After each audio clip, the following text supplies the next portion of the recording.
Provence Prestige. Ce programme vous est présenté par Janssen Immobilier Knight Frank, expert de l'immobilier de prestige. Janssen Immobilier, plus de 25 ans d'expérience, 13 agences du Mont Ventoux à Saint-Tropez. Achat, vente, location, un accompagnement sur mesure dans tous vos projets de vie en Provence et sur la Riviera. Janssen-immobilier.com, JANSSENS-immobilier.com, Janssen-immobilier.com. Bonjour à toutes et bonjour à tous et bienvenue dans ce tout nouveau premier épisode de Provence Prestige, le podcast qui vous emmène au cœur des plus belles histoires humaines et immobilières du sud de la France. Aujourd'hui, direction la Provence, pas pour une simple visite de maison, mais pour découvrir une aventure familiale hors du commun, celle de Janssen Immobilier, un nom devenu incontournable dans l'immobilier de prestige en Provence et qui trouve son origine dans un pari un peu fou il y a plus de 25 ans. Comment un couple belge venu s'installer en Provence a-t-il bâti l'un des réseaux les plus emblématiques du secteur et comment une nouvelle génération, en l'occurrence leur fille Julie, prend aujourd'hui le relais tout en apportant une touche de modernité. Pour en parler, nous avons aujourd'hui le plaisir d'accueillir Rudy Janssen, le fondateur, et sa fille Julie Janssen, qui incarne l'avenir du groupe. Installez-vous confortablement, on vous embarque dans une histoire de transmission, de passion et de Provence. Voici pour 100 francs du thym, de la garrigue, un peu de safran et 1 kilo de figues, voulez-vous pas vrai? Un beau plateau de pêche ou bien d'abricots. Voici l'estragon et la belle échalote, le joli poisson de la Marie-Charlotte, voulez-vous pas vrai? Un bouquet de lavande ou bien quelques œillets. Bonjour Rudy, bonjour Julie. Bonjour. Bonjour Marc. Alors Rudy, en 1999, vous quittez la Belgique pour la Provence. Qu'est-ce qui vous a convaincu que c'était ici en Provence que vous vouliez construire votre avenir ? En fait, Marc, tout a commencé avec un simple livre qui s'appelle « Une année en Provence ». Peter Mayle, c'était un grand succès phénoménal, surtout dans les pays anglo-saxons et aussi donc en Belgique. Donc, on s'était... Allez, on s'est fait sa vie. Ouais. Et ça donnait tellement envie de découvrir une région, le Luberon principalement, un petit village qui s'appelle Ménherbe, l'histoire d'un Anglais qui achète un mas et qui le rénove avec tout ce qui se passe autour, un petit peu surréaliste. Et quand on aime, nous les Belges, le surréalisme, on a dit, mais on va le découvrir. Et puis voilà, un coup de cœur, et ça c'est devenu un projet de vie. Et alors, Rudy, justement, quand on arrive dans une région aussi belle que la Provence, avec ses villages, ses bastides et son art de vivre, on se demande forcément, est-ce que vous vous imaginiez un jour devenir un spécialiste de l'immobilier de prestige ? Écoutez Marc, pas du tout, au contraire, c'était plutôt... C'était quoi votre projet à ce moment-là ? Le projet était, voilà, donc suite à ce coup de cœur, on se disait, mais si on changeait un peu notre rythme de vie, on prend plus de temps pour la famille, pour les enfants, parce que on a embarqué quand même 4 enfants de chiens dans notre voiture à l'époque, et donc on s'est dit, voilà, donc on va s'installer, et puis...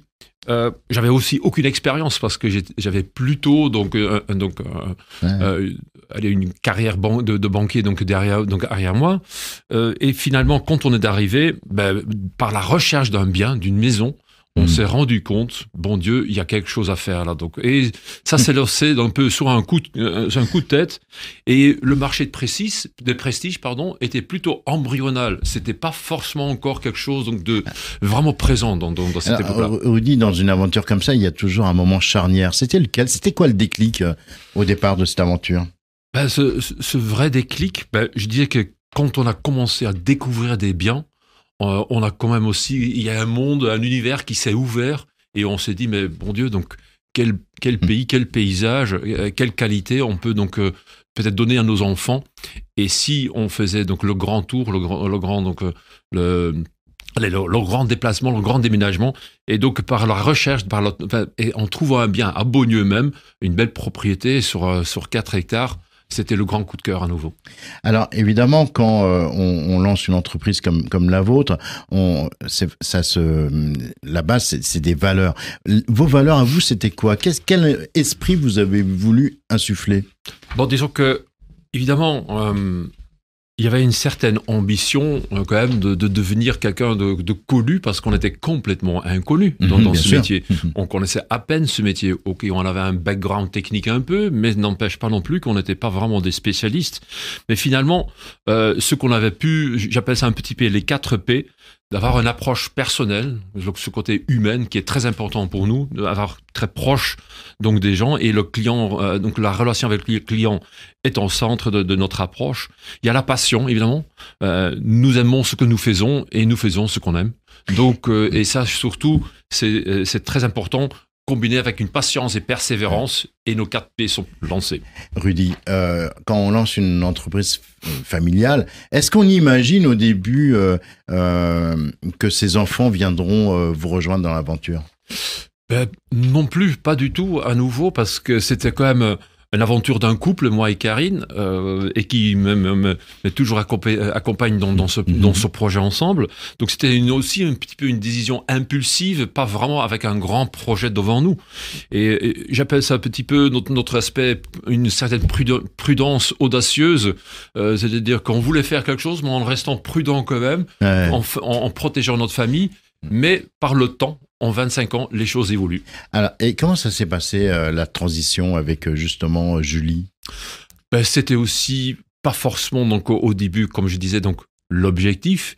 Et je me rappelle très bien que Julie n'était pas forcément donc, une grande amoureuse de l'immobilier, au contraire, parce qu'elle voyait ses parents travailler du matin au soir. Ouais. Elle disait, l'immobilier, je ne sais pas si ça c'est ma passion.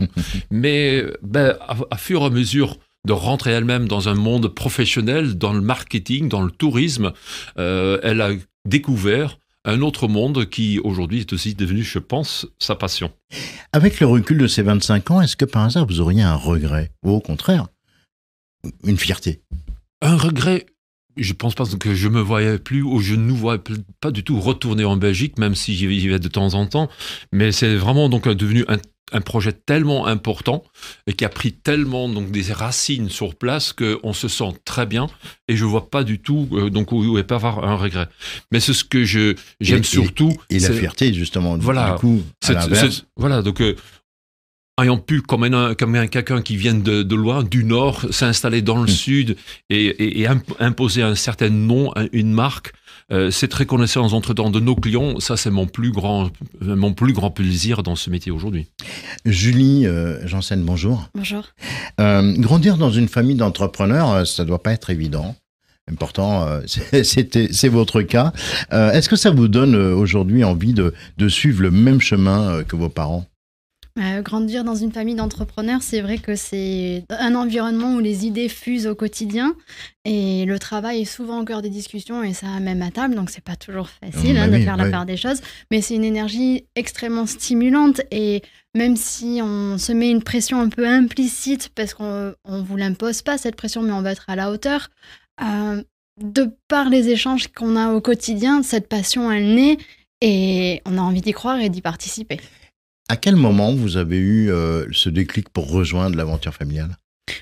Comme mon père a pu le dire, j'ai fait un petit peu mon chemin avant parce que pour moi, l'immobilier, non merci. Oui, c'est ça. J'avais absolument pas envie de travailler en famille non plus, c'est quand même un challenge ça aussi. Mais de par mon expérience dans le tourisme et aussi mes études en commerce international, à un moment donné, le marketing s'est imposé et ça, ce sens et cet objectif, j'ai dit mais pourquoi pas faire ça dans l'immobilier ou quand j'ai rejoint il y a 10 ans l'entreprise, c'était juste des magazines ou la vitrine extérieure, je dis il y a tout à faire. Donc le défi, la passion pour la pierre, ça a fait que j'ai mis le pied dans l'entreprise. Je me suis dit je vais essayer pendant quelques mois, on verra bien. 10 ans après, je suis toujours là. Alors, depuis votre arrivée dans l'entreprise, les choses ont forcément évolué. Quels sont, selon vous, les changements les plus marquants que vous avez observés ou que vous avez accompagnés?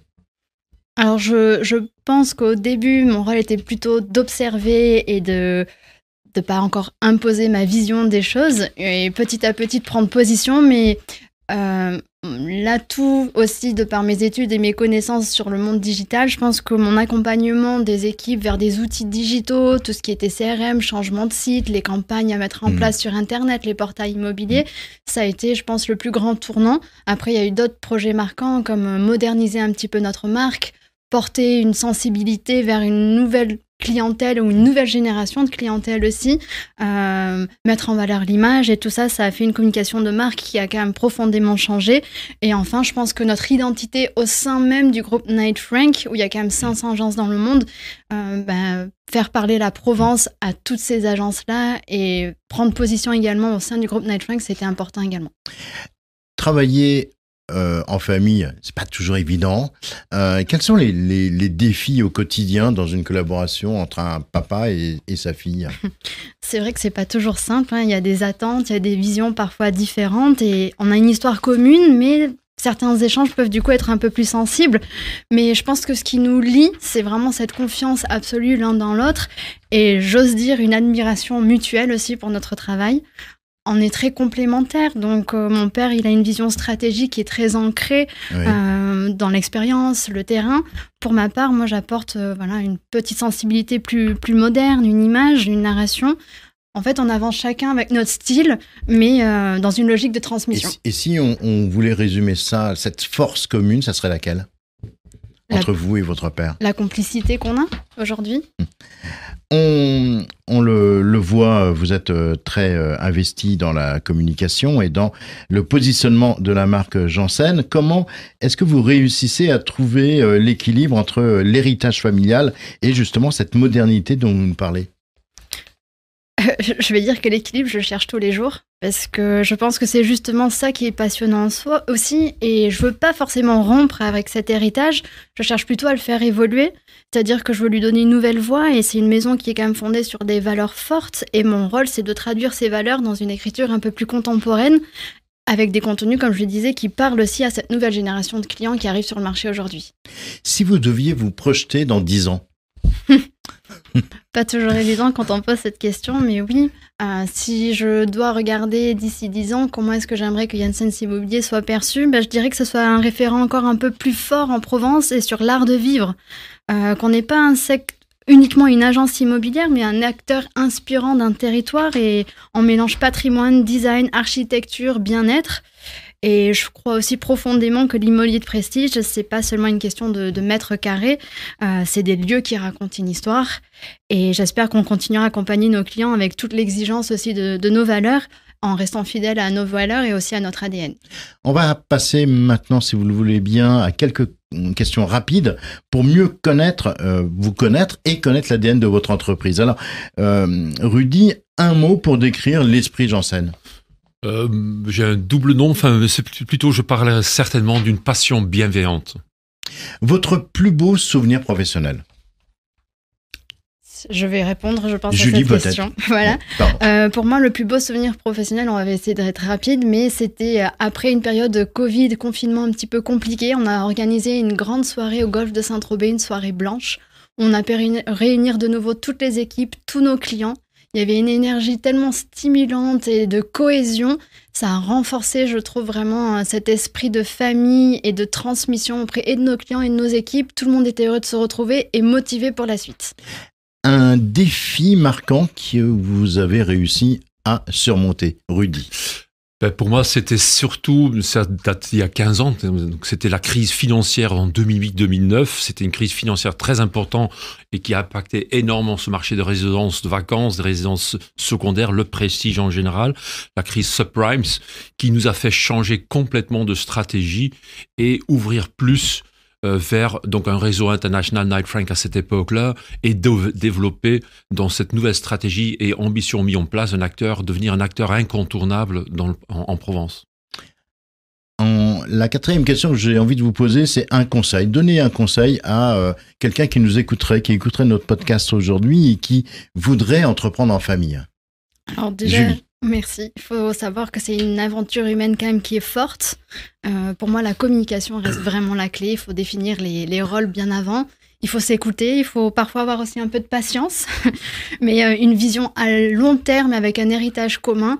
il faut être prêt à embarquer dans cette aventure et de ne pas hésiter à s'affirmer aussi quand on a besoin de le faire. Une anecdote qui illustre l'ADN de Janssen Immobilier. Je pense toujours encore aujourd'hui, encore plus que hier, à ma toute première vente, il y a 25 ans, à un monsieur australien qui est toujours ami et qui aujourd'hui donc a redonné sa maison en vente à Beaulieu. C'était une maison de village qui était en vente depuis des années chez mes confrères et que nous, lors d'une prise du mandat, 3 mois plus tard, on l'avait vendu dans un samedi après-midi, tout noir, il pleuvait. On était la seule agence ouverte à l'époque, il y a 25 ans, donc à Beaulieu. Ce monsieur, il est rentré. Il y avait immédiatement une connexion et j'avais le produit en face. Et on n'a même pas pu vraiment visiter que de l'extérieur, sous un parapluie parce qu'il pleuvait, en Provence quand même. Et c'était aussi le coup de cœur. Donc ça reste toujours un peu greffé et ça reste toujours un peu quand même dans mes mémoires comme ma plus belle vente.